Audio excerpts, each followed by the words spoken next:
This is Snoqualmie Falls. More internationally known for its appearance in Twin Peaks. Created by Mark Frost and David Lynch, it was one of the top-rated series in 1990. At a height of 268 feet, this is one of the most popular scenic attractions in Washington, with 1.5 million visitors coming annually. In 1899, the world's first underground power plant was built at the base of the falls. 1910, a secondary power plant was built and was expanded in 1957, located further downstream. The trail leads from the visitor center all the way to the bottom of the falls in the course of half a mile, taking you more than 300 feet down in the process.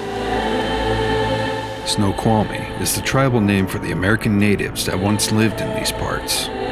These falls come to the center of their beliefs that the origin of man and woman started at these falls.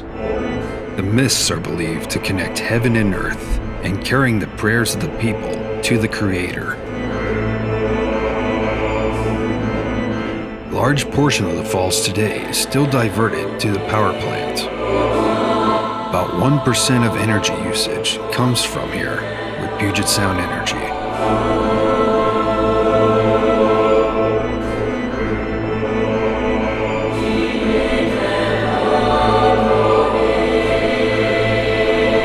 The current flow rate at Snoqualmie Falls is at 10,000 cubic feet per second.